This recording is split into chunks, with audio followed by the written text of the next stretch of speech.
Hi, my name is Linda Gunner. I am the CEO and founder of Linda's Perfection Creations. Linda's Perfection Creations is an event planning and wedding decor company. We cater to small and large events in and around the Philadelphia area. We service New Jersey, Delaware, New York, Connecticut. We also do destination wedding.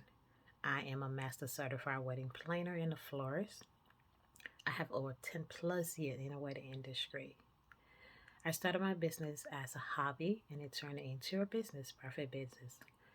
Some of the service that I offer is month of coordination. A lot of people know as day of coordination, but it's actually month of because, hey, you cannot plan a wedding a day.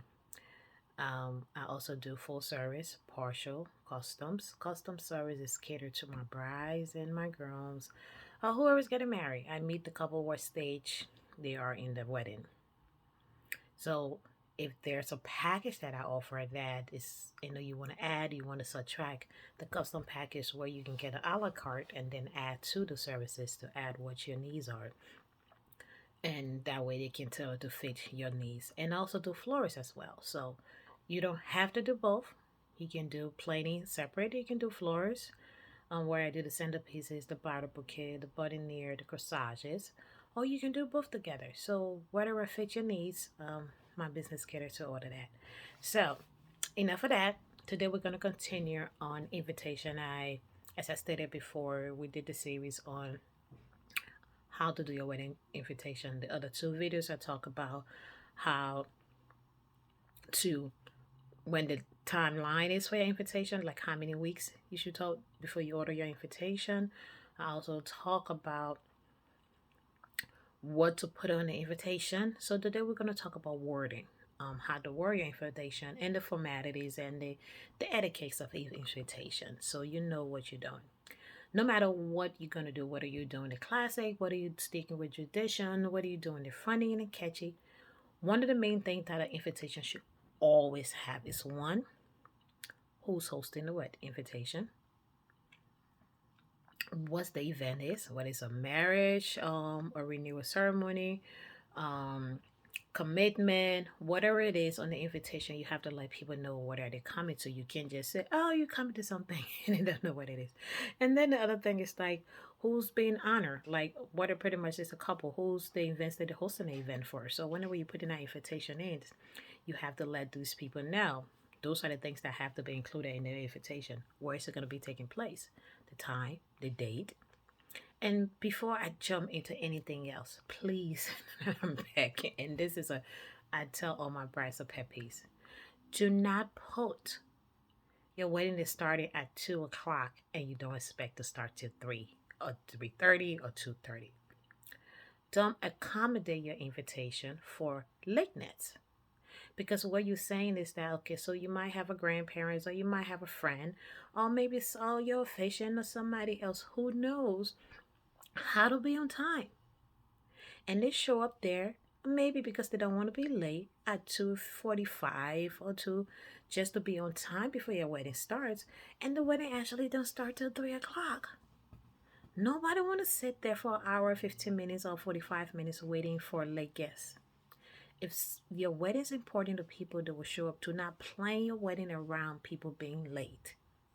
Because then what happened, all the other people that do show up on time be saying that, oh, well, forget you. Good, you come on time, but I have to wait for all the people to come late before I start. So please, please, please, please, put the actual time that you are going to start. If you're going to start at 2, starts at 2. If you're going to start at 3, starts at 3. Don't have the ceremony going and everybody looking around like, okay, what's the bride? I thought they said 2 o'clock. You're wasting people's time.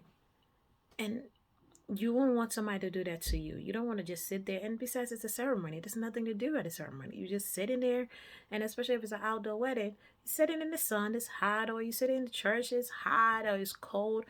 Nobody just want to sit there and just look in the sky with nothing to do. So please, if you don't take anything for this, make sure you start your wedding, whatever day, that time that you're putting on there, make sure you put that correct time on there. And then another thing, if before I go into the word is cancellation, let's say if your wedding has been rescheduled for another date or cancel. There's two ways to go about it. If you don't have enough time, you can easily just cross out a date and neatly write it in there and all and above the line. Or you can also do a hand note and let them know, hey, the wedding day has changed. This is the new date for the wedding. People will understand. If the invitation is already sent out, please make phone calls, emails to guests, letting them know. You don't want somebody to show up to your wedding and only to find out the wedding's not being hosted, or somebody took off the time for from job. So if it's already done, if it's sent out, make sure you do phone calls and make sure you get a verbal conversation confirmation from them that they did receive that information, because it'll just to take common courtesy. If you have enough time, you can send it to a printing shop. The printing shop can read and print copy the one that you already made, because nobody want to. It's too much money. You won't have the cost. Even if you do, you shouldn't spend a lot of money on the invitation that you already print out. Now sometimes things happen that cause people to do those things, so you just have to make sure. So now let's go into the wording formalities. It's all based on who hosted the wedding. So if the bride parents paying for the wedding, their name go first. And in the rule of thumb, that's the female name always go first. So if it's James Doe and Peter Doe, it would say, James Doe and Peter Doe request the honor of inviting you to the daughter Catherine wedding, and put the groom name at the bottom, and then the groom parents. If the groom parents is collaborating for the bride parents to put that information in, so the bride parent will come first, the groom parent will come second, followed by the bride name and the groom's name.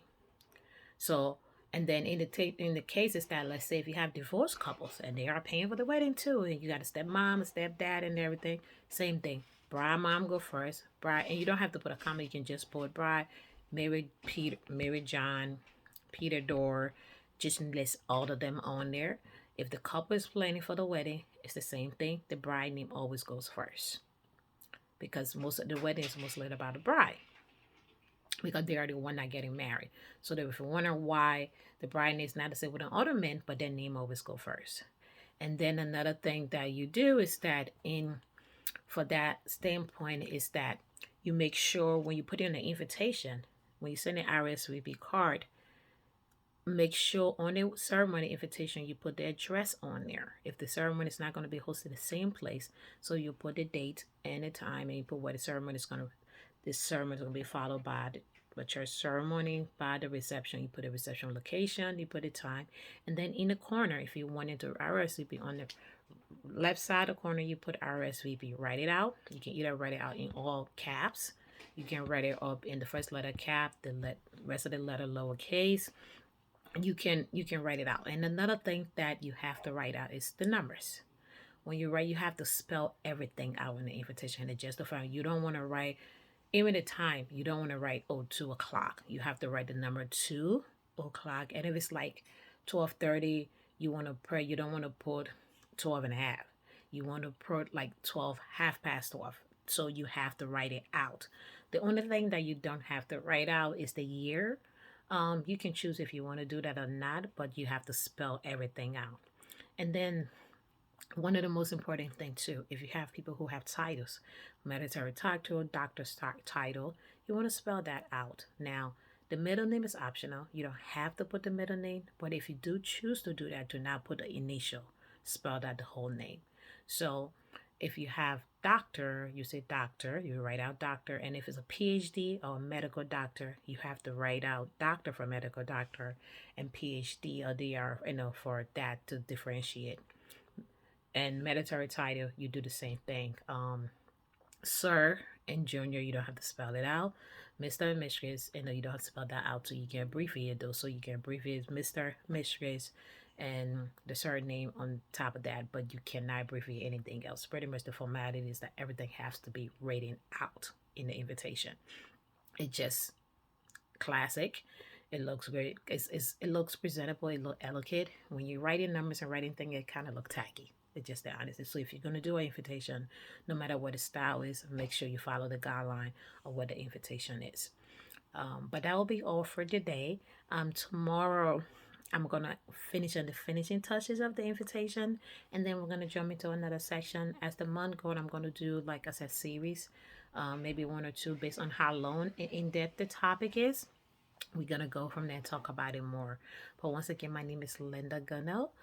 Thank you for watching. Please like, share, and subscribe to my channel. You can sign up for my bridal planning class where I can teach you how to plan your wedding from start to finish. Even event planners, if you are planning a wedding and you're starting with your business in a beginning stage, or even if you're a pro and you just want to touch down things that you need to learn, sign up. You can also register for a free 30-minute consultation where you can talk to me about your wedding needs and see if it's a great fit. Um, Thank you and have an amazing day. Bye.